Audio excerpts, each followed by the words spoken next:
Good morning. Welcome to a special Contreras Report number 2 about the elections this coming November 5, in which we in America will elect a new president, a new Congress, and maybe even a new Senate. I am Raul Lowry Contreras, your correspondent. First, as we all found out Sunday afternoon, the President of the United States, Joe Biden, announced he would not continue running for re-election. A few minutes later, he announced that he would endorse his Vice President, Kamala Harris, for president. The entire political world literally was turned upside down. Millions of dollars were contributed by millions of people, and the Republican candidate, Donald J. Trump, was shoved aside by a woman who talks better than he does, looks better than he does, and is a lot smarter than he is. The millions of dollars Trump has spent running against Joe Biden are gone forever. They cannot be replaced. Try to imagine a multimillionaire who gave $1 million, say, a month ago, what he would say if Trump showed up at his door again and said, "Can you send me another million? I need it." Here, let me go to the article I wrote for Substack.com just 2 hours after hearing the news. It's titled Operation Wetback Redo, R-E-D-U-X, that's French, by Raul Lowry Contreras. Sunday, 21 July 2024 was a quiet Sunday.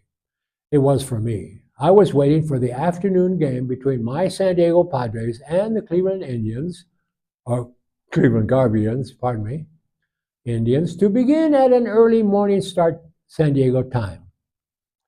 I took my dogs for a pregame walkie. I didn't take my phone, which I usually do. While on the out-of-touch 30-minute walkie, the world of politics collapsed when President Joe Biden announced that he would drop out of the race for his re-election as president. Not understood at the time, at first blush, was that Donald J. Trump's campaign for president collapsed as well. The collapse started with Biden's announcement and jumped into high gear when he announced a few minutes later that he endorsed his Vice President Kamala Harris to be the Democratic nominee in his place.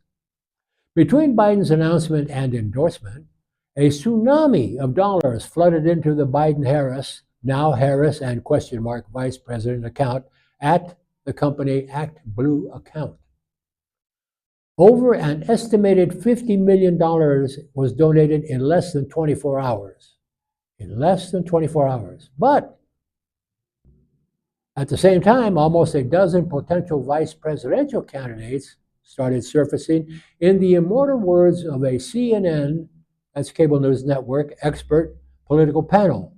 One they would expect to be, quote, a white, male, moderate Democrat, probably either the governor of North Carolina or of Pennsylvania. Why? Not hard to figure out. To make people believe that the leftist vice president and now candidate for president is not the leftist Donald Trump and his, quote, fine people on both sides declare her to be. Allies of Trump have been staggered by the obvious overhead punch to the Trump campaign management. They had planned a painful, emotional, and hard-hitting, vicious, dirty campaign aimed directly at an 81-year-old man whose age had passed him by and who was vulnerable beyond description. We all saw that on that famous night that he died on television, not died literally, died politically, because he just simply wasn't up to the task. Biden was done. Trump's campaign people were delirious. They thought Trump could and did lie almost 36 times in the so-called debate 3 weeks ago, and Biden could do nothing but stand there helpless, more helpless than anyone could imagine for any president of the United States at any age. Speaking of age, I'm 2 years older than Joe Biden, but I think I handle the situation a little better. Trump himself has aged quickly as he has reached the fine line between old age and dementia. Yes, I said it, dementia. Just listen to him speak for 15 minutes He can't put together a sentence properly. Every speech or talk he gives without a teleprompter is a disaster. Example, his acceptance speech at the GOP convention in Milwaukee was and is the quintessential Trump breakdown. His speech was fine as long as he read the teleprompter. After an interesting 30 or 40 minutes, he talked about being shot, he abandoned the teleprompter and resorted to 60 minutes of his trademarked vicious outright lies on his favorite topics of the, quote, animals and savage, unquote, criminal illegal aliens and prison convicts and escapees from mental institutions that are flooding the U.S. and raping and killing uncounted American women, white women. He boasted he would mount the largest deportation of criminal aliens in the United States illegally and would make the Eisenhower 50s, quote, roundup, unquote, of illegal aliens, quote, Operation Wetback, unquote, in June 1954 look like child's play. While the government of that year claimed over 1 million illegal aliens were rounded up and or deported to Mexico, that is a lie. Let me repeat. The figures that the U.S. government put out in 1954 about how many illegal aliens they arrested and removed from the United States is a lie. Why? In many cases, aliens were expelled but returned the same day or night. An estimated 20%, 1 of 5, were repeats like those. Immigration officials lied to the American people. You want the proof? Here's what they claimed. They claimed over 700,000 illegal aliens were so frightened of deportation by the 1,000 plus border agents that were roaming the entire Southwest, which is bigger than most countries, that they left on their own. They self-deported. 1 million people were not deported or returned immediately after being pushed across the border. How could it be true if the most Border Patrol agents used in the 8-year-long program was 1,600 Border Patrol agents? 1,600 total. There weren't 5,000 Border Patrol agents in the entire service, in the entire agency. By the way, federal courts were choked with the number of lawsuits filed by American citizens who were rounded up, detained, and deported, despite the fact they were American citizens. 100 or more deportees died in a ship used to deport hundreds of aliens to the port of Veracruz, Mexico. The effort was a total failure. It basically was in full steam ahead operation, Operation Wetback, for only about 2 or 3 months, although there were elements of it that lasted until 1962. Remember that. The Trump deportation is expected to be manned by federalized National Guard troops who will round up foreign-looking people, arrest them, lock them up in gigantic camps costing millions of dollars to build and guard, and then they'll be stuffed into trains to Mexico. Again, the courts will be flooded by more lawsuits. The economy will be destroyed, and the U.S. will slide into a gigantic recession affecting everyone. Trump's people have been blindsided by Biden's withdrawal. They are confused, they are frightened, and they are mad. Yes, very, very mad. Top Trump advisor, Stephen Miller, blew his, quote, top, unquote, on television shortly after Biden withdrew. He whined and loudly proclaimed on Fox News that Biden's withdrawal was illegal. But of course, Miller is not a lawyer, so he has no clue. He's a political hack who fills Trump's demented brain with cow excrement. Under his leadership of Trump's immigration stance, it was all pointed at Biden. The campaign was all pointed at Biden. That's now gone, and that's bad for the Trump campaign. What's bad for the Trump and his campaign is good for the United States. Please remember that. Trump and his campaign falling apart is good for the United States. I have a book to recommend. It's called Hate Monger, Stephen Miller, Donald Trump and the White Nationalist Agenda, by a writer apparently from the San Diego area. She used to work here at NPR. Jean Guerrero, and it's published by HarperCollins. So now we have a real race for president, one that Trump cannot win in a sweep of states like he was headed for under Biden, with Biden as the Democrat nominee. We have a race now that is unpredictable. The first poll taken after Biden's announcement, a poll for CBS, showed Kamala Harris 2 points in front of Trump. That within the margin of error, yes, and among registered voters, which is not a real reliable poll. But polls of likely voters are more accurate and will start being available this weekend. It would not shock me to see Kamala Harris in front of Trump, or at least tied with him.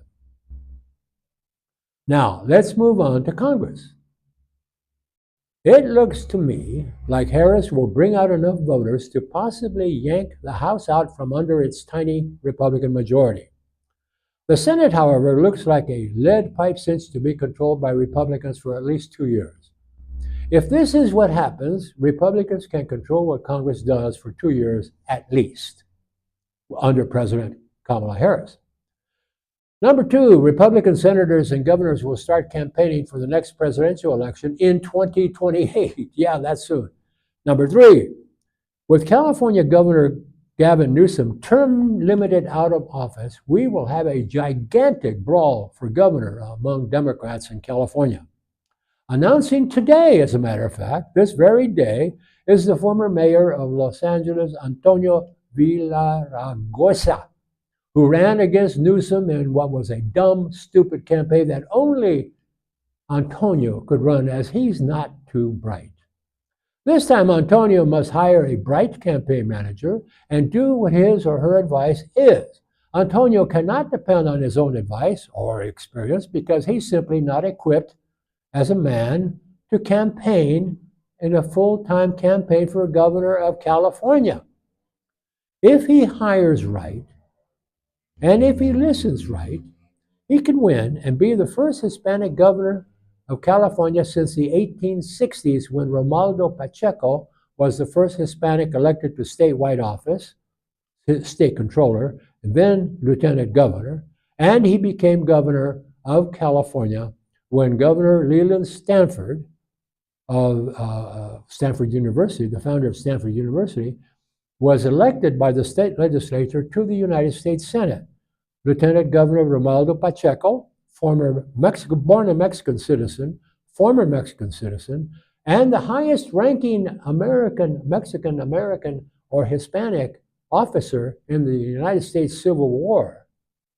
He was Brigadier General of the California Native Cavalry, and he was the highest ranking Hispanic in that Civil War. So, Antonio has a shot if he listens to a good campaign manager. And no, Antonio, I probably won't be available then. I'll probably be semi-retired, doing videos, predicting what a bad candidate you are, but that you'll probably win if you run hard. Okay, now, let me thank those of you who are watching, and let me thank those of you who have subscribed. But I want you to tell your friends, because when you are subscribed and we put out a new issue, which we're trying to do every Wednesday between now and the election, you'll be notified. You'll get an email saying that the new program is up, and you can go right to it. And that's good. You can stay abreast of the political campaign. We'll go to 2 a week when we get closer to the election. Trust me, after Labor Day, I'm sure. And we'll do the best we can to cover the election from president on down to local state assembly and state senate candidates. It's an important election, especially here in California, because with Hispanics now being the largest population in the state, our direction as a state is going to change a bit, because Hispanics aren't the same as the Governor Newsoms of the world and the Pat Brown Juniors of the world. We're different. We're different than Arnold Schwarzenegger. And we're going into a new future. And hopefully, with gobs and gobs of Hispanics becoming college graduates now every year, up 79% in the past 10 years. Can you imagine that? So our Hispanic population is better educated and better able to sift through the baloney that politicians will put in front of the Hispanics to try to convince them to vote for that candidate. Okay, so get your friends to subscribe. Also, you can go to substack.com and look me up, Raul Lowry Contreras, or go to raulc.substack.com and read my articles the very day they're written. You don't have to wait a week. You can do that. You can subscribe for free, and you can subscribe for $6 a month and get everything that I do. Now, I also have an announcement. In due course, we are working to produce a fine professional website where you can go and get material all the time. And you'll be able to buy health insurance. If you're in the United States working and you don't qualify for Medicare or any other medical program, we'll be offering insurance for you, and you don't have to have a Social Security card to get the insurance. And so that will be there. And along with my background, pictures of me at various presidential inaugurations, etc., that you'll see, plus the Korean War Memorial and the Vietnam War Memorial, me standing by the most famous war monument in history, which is the Marines raising the flag at Iwo Jima. And you'll see all kinds of stuff like that. We'll have 2 new national newsletters that we'll start publishing in September. You'll be able to get that.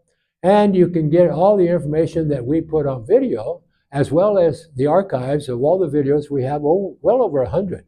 And you can go back and review those. I've had Twitter posts that had 250,000 hits, impressions. So, lots of information. Again, I'm Raul Lowry Contreras. This is the Contreras Report. I am your correspondent. And click on subscribe so you'll get these videos when they first come out. And then we'll tell you when to go to the website. And you can join the special Contreras Report audience. Thank you for being there. If you want to get hold of me, call me or email me at Raul, that's RAOUL, at Hispanic Commentator, it's one word, with 2 C's and 2 M's. That's at Raul at HispanicCommentator.com. If you have questions, I'll answer them. If you want to see other things that I'm doing, go there. Thank you for being there. We'll see you next week.